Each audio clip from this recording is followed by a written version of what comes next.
It's extra drama for book number 48, Slam Book Fever.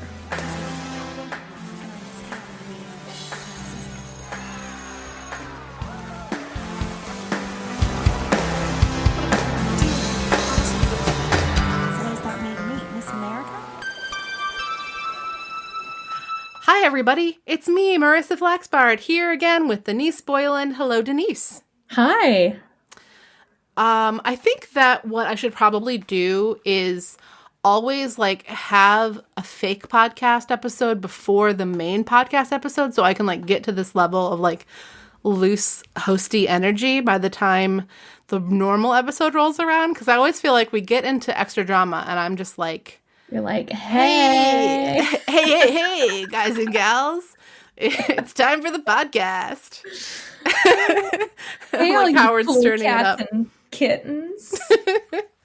Well, okay, I'm so excited for this particular extra drama because an amazing listener named Heather actually sent me in the mail a very precious object of Sweet Valley memorabilia. It's something that I had never had before. I have some weird Sweet Valley High fan club stuff, and I have 2 copies of the board game. I have all these books, but what I had never laid my grubby little paws on before was something called Francine Pascal's Sweet Valley High Slam Book by Lori Pascal Wank, and it is a printed version of a slam book that looks kind of like a composition notebook, and it is something that was sold to young girls so they could have their very own slam books, even after the events of the book Slam Book Fever. Everyone was like, I loved seeing their lives get torn apart. I must do this. And let's get all the 12-year-olds to write about who they think is best athlete and most like Bruce Patman, which are both real categories from this book. So Heather wrote me a lovely note where she said that, as you can see by how much I filled out, I was more zealous about the, filling my name in than I was about any other part of the book. And I flipped through it, and sure enough, Heather did not write anything in this book. So it's a clean, pristine version. Wow. But I wish you could see it right now, Denise, but I will send you lots of pictures. Okay, great. Usually on extra drama, there's not a lot of readings, but I would love to read to you all the note that is printed at the front of this book. It's a little bit long, but it's pretty funny. The book is printed throughout with different fonts to represent things that Jessica wrote or that Elizabeth wrote in the book. So it starts with a letter. Hi, everybody. Something absolutely fabulous has just hit Sweet Valley High. It's called a slam book, and Jessica and I want to be the first ones to tell you about it. We have a feeling you're going to love it. We do. Is the first paragraph, which is interesting. Not based off this book. Right? Why is Elizabeth the one writing this note? She was the one who was like, this is a bad idea and someone's feelings are going to get hurt. And now she's like, hey, all you cool cats and kittens, listen to my slam book. We love it. So I'll go on. Elizabeth goes on here to say a slam book is sort of a cross between a yearbook and an autograph book. You know the section in a yearbook where the best athlete or the smartest person is named? Well, in our book, you're the one who gets to make those choices. And not only that, there are tons of categories on every subject imaginable. And then there's a funny thing here where she adds toward the end, another very important point. This book should be passed around only during free periods or at lunchtime. It's too distracting during classes, so we've decided to make it a rule not to use it during class time. The most important thing to remember about the slam book is that it's supposed to be fun. We don't want to hurt anyone's feelings. That's no fun at all. I even got Jessica to agree to that. That's like an after-school special PSA. Yeah. Also, though, in real life, there's no way Amy would be like, this is only for free periods. She'd be like, psst, pass me your slam book. Yeah. I'm sure that's what was happening. But so this, the slam book has fun things like the category. Well, first of all, it's very gendered right off the bat because it's divided into a girls section and a boys section. But as we learned, so was Amy's original slam book. That's straight out of the book. And then there's sections like that come from the story. Most likely to have 6 kids. Horrible. Most like Bruce Patman does not come from. So that's something that's more like a fan service thing, right? Most like Bruce Patman. Most like Elizabeth Wakefield. I should just write my own name down under that. Marissa Flaxbart. But another Check. fun. Ooh, there's under best looking. There's a drawing of a ribbon, like you would, pin to your shirt if you want a ribbon, Cute. and it says #1 hunk. Oh, So love make it that. hunk happen week after week. Week after week.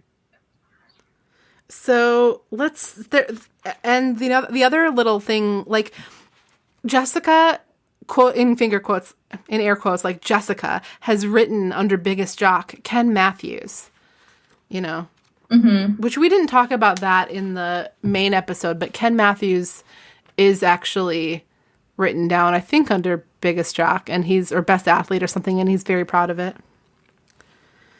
Winston takes issue with being called class clown, but I think he's joking because everybody knows he's the class clown. Right. And then what did he say? He was like, why aren't I under best looking? And everyone audibly laughs at him. And I was like, oh. And the book points out that nobody would call him best looking. Nobody. But he says something about like best looking in 10 years or something. Like he thinks he's going to be handsome in the future. Yeah. Which honestly he might be. I feel like all the people who are good looking in high school peaked and didn't get any good, like they didn't get any better looking.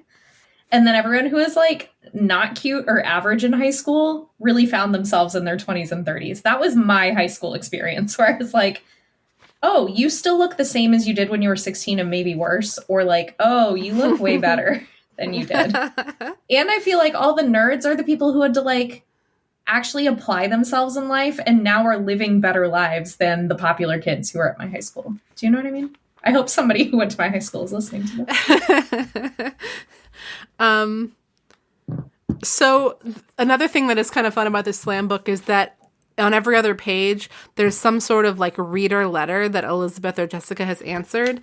And I'm not exactly sure where that comes from. Like if people actually wrote letters to Elizabeth and Jessica, like little girls want their opinion. I don't know exactly why that would happen, or if these are all just fiction, like just made up. Either way, here's one of them. Dear Elizabeth, my mother is always complaining about what a mess my room is. I tell her it's my room and I like it that way. She says it's her house, and if I don't keep it clean, she's going to start taking some of my privileges away. Am I wrong? Signed, Sloppy but Happy. Am I wrong? Am I the asshole? Am I wrong? Elizabeth writes, Dear Sloppy, I'm not sure if this is a right or wrong situation, but sometimes you have to give in because it's not worth the argument. Elizabeth is like, learn to fight your battles, clean your room, and then stand your ground somewhere else. There's also weirdly, because we're reading this book, 20... If this was 20, 88, 30, 32. It's 32. 32 that was the year I was years. born. Okay, so 32 years after it was published, we're reading it. And but there's a horoscope section in here. You want to hear your horoscope? Oh my god, yes, I do. Okay. As if you needed me to tell you, I'm a Leo. I'm a double Leo. Thank you. I do not need to tell you this. As I may have said on this podcast before, I am a Pisces Sun, Leo Moon. Oh, which is a real fun dichotomy that I think exhibits itself in my personality pretty strongly. Yeah, I think so. But here's Leo. You may break one too many hearts along the way. In spite of your reputation for always wanting to be the center of attention, you are modest and you spend as much time praising others as you do praising yourself. You are proud, dynamic, and generous. Your impulsiveness leads you to make rash decisions sometimes. Be careful. Think things through. What I love about that is, first of all, it's true. Second of all, it's definitely not a horoscope. It's just a description of my personality. Well, also, there's no way for you to have known this, but the first sentence here, the word you is not capitalized, and it makes me think that there's a sentence missing. Like the printer forgot a sentence. Because all the other paragraphs, like they start right under the name of the star sign, of the sun sign. It's like, and in this one, there's a blank space. There's like a blank line. They were like, Leos don't need the extra attention. Just give them the basics. Yeah. And then... What's yours? Mine says, those who don't know you well may call you meek and mild, but behind that quiet exterior lies a mysterious, glamorous soul. The enjoyment you find in creating illusions about yourself extends to the kind of work you like to do too. You can be found holding the power behind the scenes where the real action is. It also makes you good at detecting deceptions. If you suspect someone is lying to you, you're probably right. You're probably right. Yeah. Well, first of all, you are mysterious and glamorous, so that checks out. Yeah. Woo! I love to hold the power behind the scenes. No, that's not really true. But I do have something about illusions about myself that I like to keep up. I don't know. I mean, if somebody could see the conversations I have to myself in bed before I fall asleep, they'd be like, what planet are you living on? You're a disaster. Well, thank you so much, Heather, for this. It's such a joy. I feel like there is a crystal ball section where the very first category is couple of the future. Oh my gosh, what's in it? Nothing. It's just blank. Nothing? And I think we all know that it's Olivia and Jeffrey. Should I write that down in here? Yeah, you should I'll write it down. I'll post a picture on... What color pen do we think Lila would use? Purple? Ooh. Yeah, she strikes me as a purple. Pink is like too on the nose for her, I think, so purple seems right. Heather, this is awesome. Good. I was going to say good find, but I guess you already had it. Good send in. Okay, Jeffrey French. I almost started to write Lila Fowler. Jeffrey French. She wishes. And Olivia Munn. David. Olivia Munn. That would be a couple of the future for this book. That would be a couple of the future. They're like in 32 years. Olivia Munn. So this is a little bit like, I know we're going long on this already, but I just wanted to say, you had mentioned in the main episode that you had this like Hello Kitty book where you were supposed to write favorite songs and stuff. Yeah. Did you pass it around to your friends? No, that's why it was kind of more like a diary situation. Mine was the green frog. Who was that? Do you know what I'm talking about? Green frog.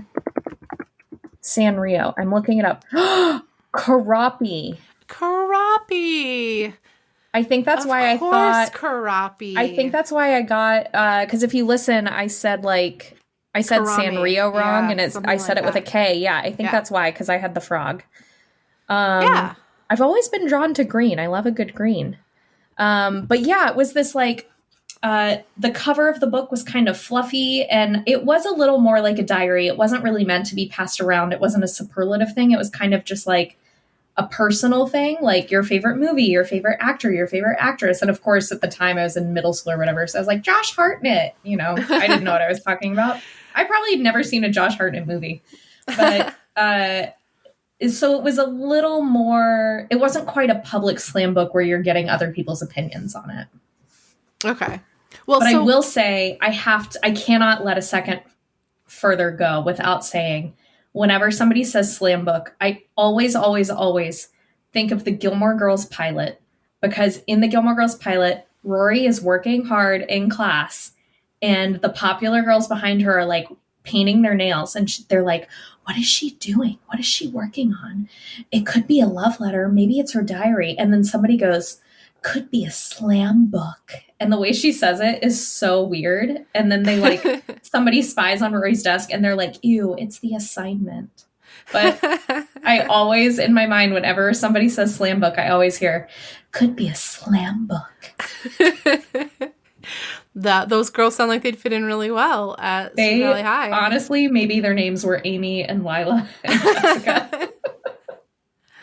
Well, much though that would be an excellent ending point for this episode, I do feel compelled to mention my own story, a slam book story, which is that I had a similar kind of book. I actually remember it from elementary school, and I got it through the Girl Scouts. So when you sold Girl Scout cookies, you earned points, like, based on how many cookies you sold. And you could, like, get special prizes that would, like, be themed around the theme of whatever the sale was that year. So it was just like a little extra incentive to, I think they even called them incentives, to sell more cookies. And one of the things you could get, I didn't even know what it was like this slam book, but it was exactly what you're describing, where the idea was that you wrote down things that you know, favorite songs, or like, you know, where place I want to visit, or like you could write your crushes or whatever. And there were a bunch of stickers, and you picked a sticker that like represented you. And there was like a key in the back where everybody, like, you pick your sticker and you write your name. And so then when you put your answer in whatever category, you put the sticker next to it. So if somebody, there's a little bit of anonymity to it, but not full anonymity. Like somebody would have to consult. So like if you're the star, every answer with the star is your answer. Yes, exactly. And the one thing that I said I was thinking about this in the shower last night, and I realized that I was going to tell the story about how, oh yeah, and when I was in middle school, we had slam books, and they were this popular thing, and it was the composition book like this, but, you know, but it was different because you were writing like your favorites or your picks, like, you know, your favorite actor or who you had a crush on or whatever. But when I thought about it, I realized that it wasn't actually a thing that was like rampant among my girlfriends and me. It was like something I did at my sleepovers because I had this Girl Scout book. So like I would have parties where we would pass the books around at the party, and you would write like, you know, what boy you had a crush on. You would write like what some, you know, girls would make up categories then. So some of the racier girls would write, you know, make up racy categories, like, you know. Marissa, I'm not trying to rain on your parade, but I think what we're learning is that you are Amy Sutton. No! You're like, everybody listen up. I have a slam book. I might have been an Amy Sutton in like 7th grade. That could be. You were like, but it's only for fun. And everyone's like, yeah, okay. I'm like if Amy Sutton in middle school, because in middle school, Amy Sutton and Elizabeth were good friends. See, so she was. You're right. Yeah, I was like early Amy Sutton before she broke bad. So I was just like, I was all scandalized when girls would write categories like, you know, what actor do you want to sleep with? You know, and I'm just like, you guys, oh my gosh! But I had to. That is racy for middle school. Yeah, I know. Well, I had some racy friends, but clearly. But everybody loved those categories, you know. It's just sort of those were always exciting. Like, I would have put Josh Hartnett, even though I'd never seen a Josh Hartnett movie. Well, I think I also put Julia Roberts as my favorite actress, and I can pretty much guarantee you I had never seen a Julia Roberts movie. I think I was just like, she seems cool. That's amazing. I didn't know what was going on. We were all very into talking about Jonathan Taylor Thomas, JTT. Oh, yes. Have you seen that meme on Instagram that's like, if your crush had a hairstyle like this, and it's that like floppy, like bowl cut with the part down the middle, it's time for an eye serum? And I'm like, oh, dude, that haircut, it.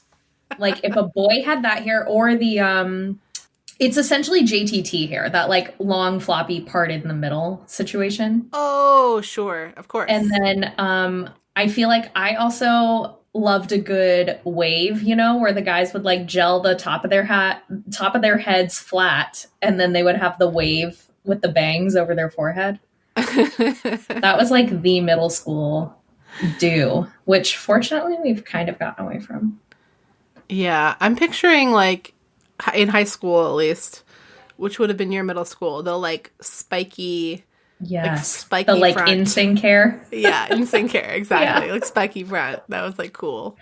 So boys cool. in my high school, for some reason, always wore these like ribbed shirts, like made of like non-organic materials that would be like two-tone, like sort of optical illusion shirts. Yes. They were like button. They were like bowling shirts, except they had ridges. Yes. And like the ridges were slightly different color than the main part of the shirt. Yes. That's how you knew you were dealing with a cool dude. That's how you knew. Where you're like, are you in a bowling league, or are you too bad for a bowling league?